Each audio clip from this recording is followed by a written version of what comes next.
Yo, what up? This is CHARBEL, and you're watching AUD. Creeping by my window, don't wanna go triple low. I just really wanna know is who. Yo, what up, Cash fam? My name is Matthew Craig, and you are locked into AUD, Australia's Hip Hop Connect.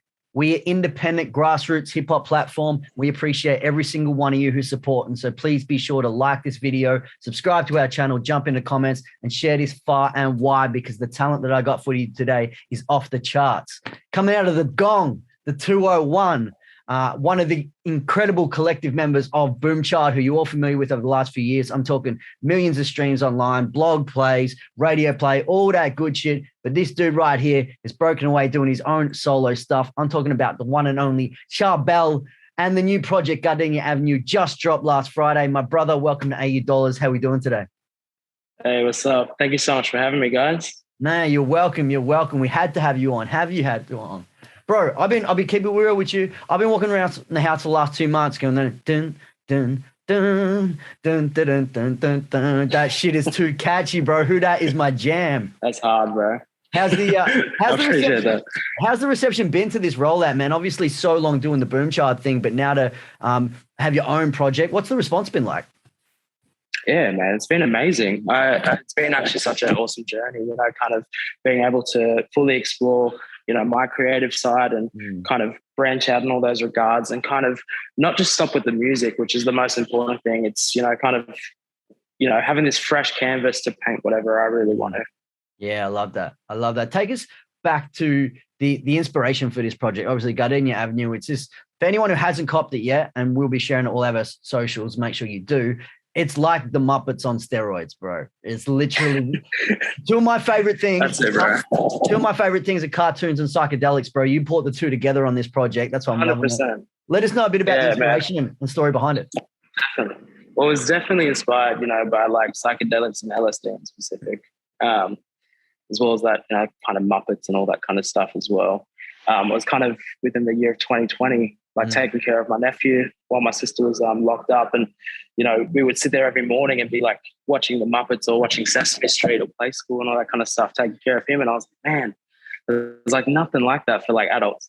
It's like, where do we learn those values when we're adults? Because these kids have all these TV shows. And I was like, that seems like a dope topic to kind of, or theme to explore within the hip hop genre. So that was kind of the big like inspiration for it. And like sonically, I really wanted to bring in all those sounds of like inspiration from like Tierra Whack and like Andre 3000 and, even Prince. Yeah. Prince was a big, heavy influence on this project. And I was blessed enough to be working with such beautiful producers that let me kind of take free rein, whatever vocally wise I wanted to do. And they were just so in tune to, what we were trying to do sonically throughout the whole project, regardless of lyrics, regardless of beats, anything. Yeah, that's dope. Yeah, it definitely sounds like a project that just breaks the genre mold. There's elements of hip hop, there's elements of soul, R&B, funk. Like, what was your palette sort of growing up that I guess influenced the way you are creatively? Because I'm hearing influences from like 90s. I can hear Lauryn Hill in there, but I can hear someone like Smino in there. And there's so much going on. Like, what was that palette like 100%. growing up? Your sort of musical culture. When I was growing up, man, I grew up with two immigrant parents from Lebanon, and obviously grew up with a lot of Lebanese music. But more than that, my mum was so heavily into like 1950s and 60s rock and Elvis and Prince, like going into the 70s and 80s and Stevie Wonder. So it was always this like kind of smorgasbord of all these different sounds that I was able to explore, and that was kind of the benefit of it, because as a kid, I never really felt like it was limited to one thing. Like I had all these siblings, at the same time we were listening to like Fairuz, which is like a Lebanese singer, but then you're also listening to 50 Cent on the same CD in the car,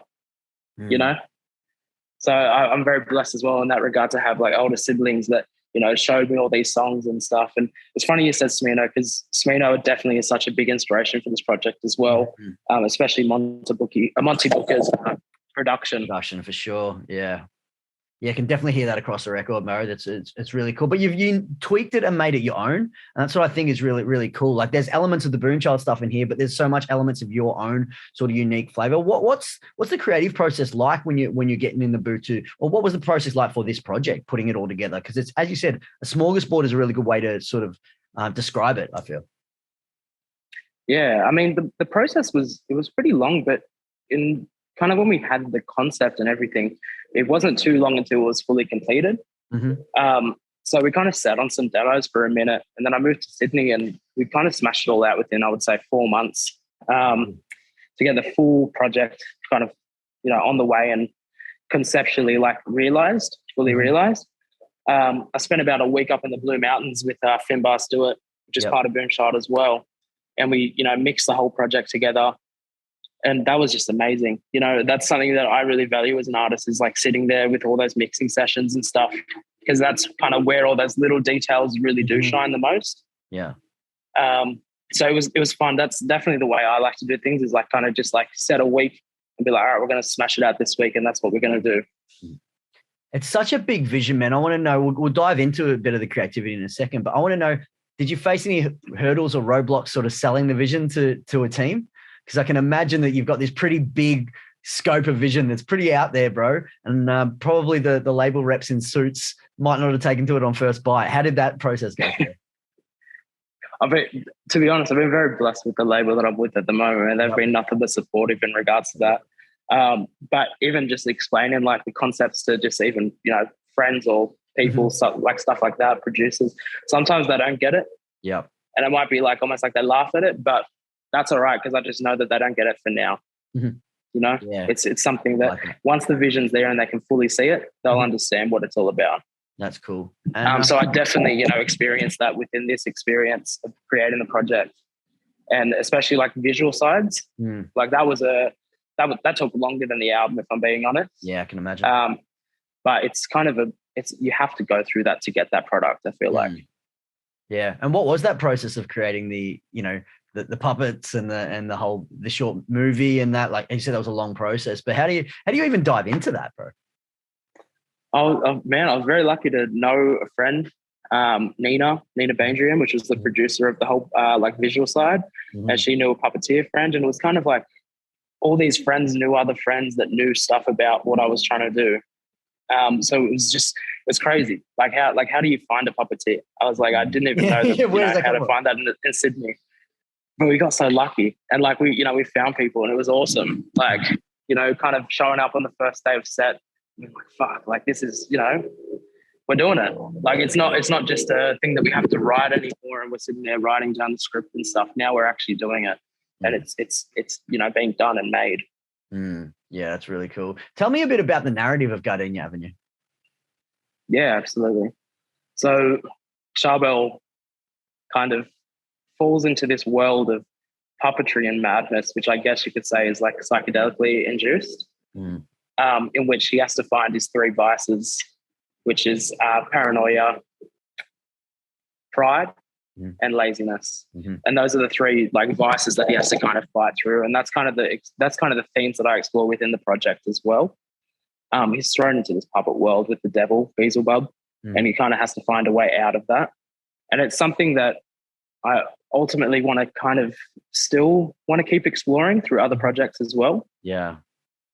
Because I've been inspired by it. Like, not that I watch too many Marvel movies, but I like that there's that whole universe attached. Yep. And it's like, I feel like that could be such a thing within music.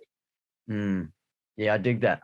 And what about a live experience? What's that look like? Are there live shows planned coming up? Does that incorporate that world into it? That's something I'd be hella Yeah, absolutely. bro. Absolutely. I think like such an inspiration right now is trying to figure out that live set and, kind of building sets that look like play school sets and like, like why not? Why not? Like right now we got like a full CHARBEL puppet mascot that will walk around at all the gigs and stuff. And it's just like, it's create that experience for fans and artists and whatever it might be, but just create an experience. Yeah, I love that, man. We got to see CHARBEL the puppet on Play School one day. I've seen Baker Boy on there, bro. Why can't we make it a bit psychedelic there? That's it, man. We'll get there. I feel like, what were some of your visual inspirations coming up? Maybe, as I say, you were watching this while looking after your nephew, but maybe were there stuff that you watched as a kid that influenced this whole idea? Was it the Muppets or what? Where did you draw that from? Yeah, absolutely. I was like a big like Sesame Street Muppet fan as a kid, man. Like, always so enticed with like Jim Henson and puppetry, and aside from that as well, like old school video games like Nintendo and shit. Yeah. So like that always kind of is very inspiring to me. And I think there's like little tricklets of it within the project. like especially with the song Game Over, where I kind of branch more into that, and you can hear some like video game kind of samples and stuff. And all those kind of soundscapes always really influenced me as a kid. So it's something that I really wanted to bring into this like adult era of CHARBEL. Yeah. CHARBEL obviously goes on this journey, Gardenia Avenue, and learns a lot about himself, pride, paranoia, all those vices. What did you, Daniel, learn about yourself through this creative process?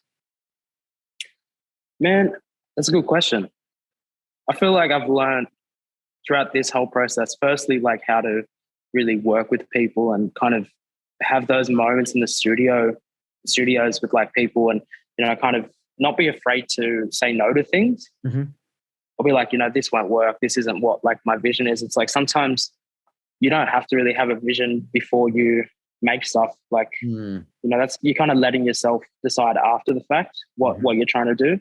I think that's what I've taken away from this project, and now like I'm so excited to dive into the next project in that regard, just to kind of explore everything that I can do. And to me, there's, I want to explore every sound I possibly can. I don't want to be solely defined to any genre. That's 100% my goal within this. I like that. What even personally did you trip during the process when you got up the Blue Mountains or that? Like, it's obviously it feels psychedelically influenced. Was there any of the dabbling during the process, bro? Not within the actual project making, to be honest, man. Yeah. It was very much like more influence from like my teenage years. Yeah. When I was dabbling into all that stuff. Yeah. And this was like, I have notebooks from probably 2018, even before that, that have like song titles that are on this project that I'd written down when I was tripping and stuff. And it's kind of like, going into that and realizing these things. And then like, years later, like looking into that notebook and being like, oh shit, like, that's always kind of sat with me. Within the process of creating the album, I'm kind of chilling and all that stuff now, just in general with life. But it's always so inspiring to me, because it's a feeling like none other. Describe for those that haven't. Describe a good setting on which it is the trip, bro. Well, what do you do? Do you burn some incense? Do you put the lights down low? What's it look like for you, Mudgy? 100%, man. It's literally me just in a room with a bunch of blankets and pillows. Yeah. Have like Stevie Wonder playing on the box. Let's go. And just lying down and listening to music, man. That's genuinely like what I love to do most. And regardless of if it's with, substances or just sober, it's still 100%. Such an experience regardless. Yeah, I definitely feel that there's an element of spirituality, of soul that you're trying to communicate through your music. Does that come from stuff that you received yourself? I think so, man. I think it's like especially within my songwriting and stuff, it's all through like life experiences and just the way I was brought up and all that kind of stuff. So I feel like it's all kind of played a part, and it's kind of shown off in this project, I feel like. Yeah, that's dope. And what's the next chapter look like? Obviously, you spoke about another album. How are you juggling the whole your stuff with the Boom Child stuff? What's the next chapter looking like for you, G? Yeah. I mean, we're just going to keep going, man. I've got like another project in the works right now. Hopefully within August, we're going to start recording it. It's Megalomania. So that's the exclusive right there. We'll drop the name. Big, let's go. We got it. But we're just going to keep going, man. Another 7-track EP for sure. Yeah. Love it. And I want to touch on as well, bro, you mentioned your heritage, your Lebanese heritage. One of the things that we're proud of in the Australian sort of hip hop and R&B scene at the moment is the diaspora rising. You know what I mean? Just seeing these artists from incredible parts of the world bringing their own culture and own flavor to their art, being able to show off their full self. How's that process been for you, man? Obviously, it's initially a struggle for a lot of people to find their identity and place in this land and be able to share that story. What was that journey like for you?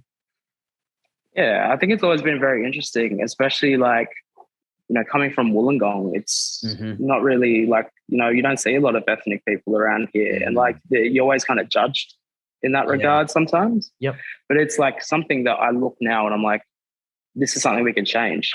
In this small surf town where like, rock's predominantly like the main genre. It's something that I really want to explore and just actually be at the forefront of that, firstly for my hometown and then God willing for Australia. Yeah, it's powerful. That's powerful. And what does that look like in 10 years when you reflect back on this journey? What's some bucket list stuff you'd like to achieve, bro? Man, I would just love to be playing shows and like having people that, can listen to my music and fully experience it and understand it and feel like they can relate to it. I feel like that's the most powerful thing we have in music is, kind of spreading that positivity and just that love to all your, people that are, sharing this music with you. I feel like, yeah, that's definitely my goal, regardless of if you want like dope shows or whatever. It's just to be spreading music and spreading the message. That's powerful, bro. I feel that. I appreciate that. All right, let's have a bit of fun, bro. Let's slide in the money minute. I'm going to shoot some quick questions at you, and we're just going to roll with the punches and see what happens, eh? Yes, sir. All right, let's go. Money minute right now with my guy CHARBEL. Where's your favorite place to spend money, bro? Bro, that shit's got to be fucking store DJ for real. Oh, big. The world's ending tomorrow. What's the last meal you having tonight for dinner? Man, probably my dad's spaghetti bolognese. Big. Who was your first ever celebrity crush? Man, probably Leah. Oh, rest in peace, the queen. Yeah, man. Dream collaboration if you could work with any artist, dead or alive? Stevie Wonder. You already mentioned the GOAT a couple of times here. I love that. You mentioned shows before. When you're playing shows, what's on your rider, bro? Bro, big ass bottle of water. That's like the most biggest one. Black hand towel. Yeah, honestly, that's it, eh? low key with it. Do you have any superstitions or habits when you're in the studio or before a show? Anything unique to you? Not necessarily. I like to be pretty quiet though, like before a show. Like I like to like sit in, quietness because it's such like a difference of energy. Yep. Yeah, and then other than that, sorry, man. No, go ahead, kick up. Yeah, other than that, probably just, like kind of listening to like certain music to get me in the zone. Nice. What's a movie recommendation? What's a movie everyone should go check out? Apart from the Gardenia Ave short film, bro. Enter the Void. Yes, absolutely. I knew you would vibe that film. We're on the same thing, bro. Incredible film. Anyone that hasn't seen it, amazing film. If you could travel anywhere in the world on a holiday, where would it be and why? Man,